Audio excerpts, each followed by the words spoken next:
Welcome to August the 27th. I'll start from 2017, work back to 2014, and take it from there. Some things should not happen, but they do. 5 traffic violations in 2 kilometers were ignored as a bus driver went from McRae St Dandenong to Dandenong Station last Wednesday. An exercise in harm minimisation. Why prosecute when an accident did not happen? Friday, there was a near miss in Dandenong in which nobody was at fault, but had the road rules been routinely followed, would never have happened. Wednesday, firstly, a car stopped in the 893 McRae Street bus zone, preventing it from stopping. Then another cut in front of the bus, but still had to wait at a red light. Then another ran a red light and the bus, which had sufficient space, had to cover a crossing for lights to change. Then a truck waited illegally to turn right outside Drum Theatre, forcing the bus to miss another light. The Friday near miss involved the driver turning left into a blind bend on Langhorne Street from the Prince's Highway, while a car had done a 3-point U-turn and was backing out of the job. Training Institute. Luckily, the 901 bus driver was used to accelerating into red lights and braking hard, and was able to brake hard enough.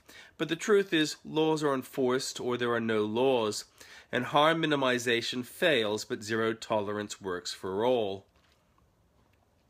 It is okay to ping a transgressor so long as the sanction is fair and proportionate with the offense. If cars were fined for bad behavior around buses, their drivers would behave better, and there would be fewer accidents. That is how zero tolerance works. Dan Andrews has his police focused on issues like wearing purple to show solidarity with same-sex marriage. But gays, even married gays, are not generally lawbreakers. They don't need enhanced police protection or appreciation. Instead, we need police to spray themselves with alcohol, nicotine, and funny stuff and cuss like soldiers in plain clothes so that they can get close to criminals who otherwise seem to own Victorian streets. And the gender of officers keeping the streets clean of crime does not matter. How come Melbourne buses aren't monitoring their driving behavior? There are signs about smooth rides, but there are many drivers who are accelerating and braking hard into stops and red lights. Some drivers in similar circumstances are not doing that.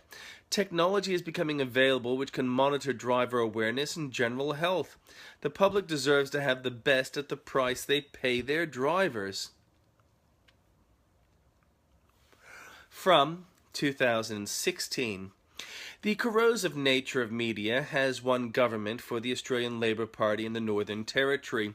In token politics reversal, the first Aboriginal leader of a major political party looks likely to lose his own seat. Naturally, Adam Giles is a Conservative. The party that monopolises tokens, the Australian Labor Party, have not got a policy beyond tax and spend. The ALP have a divided leadership and have relied on media to cover up their appalling policy, which saw Aboriginal children beaten in custody.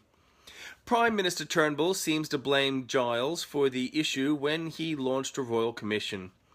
The New South Wales Baird government is a safe one for Conservatives to hit as they try to appear balanced to lefties who don't care about balance anyway.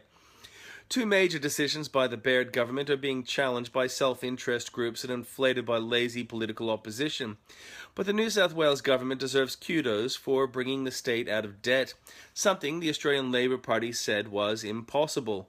For some, at the moment, the Sex Party has more credibility.